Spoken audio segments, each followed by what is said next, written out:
ಮೌನವಾಗಿದ್ದಾರೆ ಮಗನೇ. ನೀನೇನು ಯೋಚನೆ ಮಾಡಬೇಡ, ವಿಷಯ ಎಲ್ಲ ನಾನು ಹೇಳ್ತೇನೆ. ಏನೋ ಅದು ಕೋಪಿಸಬಾರ್ದು ಇಲ್ಲ ಮಗನೇ. ಈ ಅಯೋಧ್ಯೆ ಪಟ್ಟಾಭಿಷೇಕ ಭರತನಿಗೆ ಆಗಬೇಕು, ನೀನು ವನವಾಸಕ್ಕೆ ಹೋಗಬೇಕು. ಇದು ನಿನ್ನ ಅಪ್ಪನ ಆಸೆ ಮಗ.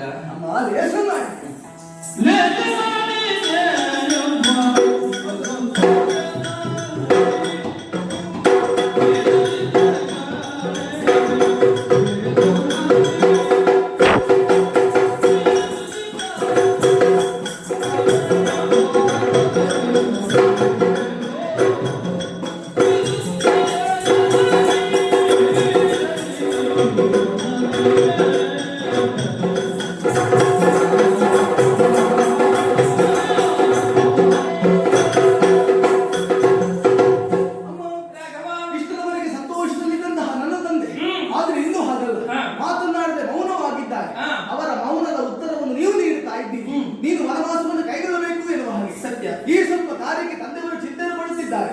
ಚಿಂತನೆ ಪಡಬೇಕಾದಂತಹ ಅಗತ್ಯವೇ ಇಲ್ಲ. ಯಾಕೆಂದರೆ ನಾನು ಪಟ್ಟವನ್ನೇ ಇರುವುದೊಂದೇ, ಅಥವಾ ತಮ್ಮನಾದಂತಹ ಭರತ ಪಟ್ಟವನ್ನೇ ಇರುವುದೊಂದೇ. ವನವಾಸವನ್ನು ಕೈಗೊಳ್ಳುತ್ತೇನೆ, ಆದ್ರೆ ಎಷ್ಟು ದಿನ ಅರಣ್ಯ ವಾಸದಲ್ಲಿ ನಾನು ಇರಬೇಕೆಂಬುದಾಗಿ ಹೇಳಬೇಕು. ಮಗ ರಾಮ, ಹೆಚ್ಚು ಸಮಯ ಬೇಡ ಮಗ. 14 ವರ್ಷ ವನವಾಸವನ್ನು ಮಾಡಿ ಆಮೇಲೆ ಅಯೋಧ್ಯೆಗೆ ಬಂದು ಸೇರಬಹುದು. ಆಗ ಪಿತೃವಾಕ್ಯ ಪರಿಪಾಲನೆಯಂತೆ ವನವಾಸವನ್ನು ಕೈಗೊಳ್ಳುವುದಕ್ಕೆ ಆದಷ್ಟು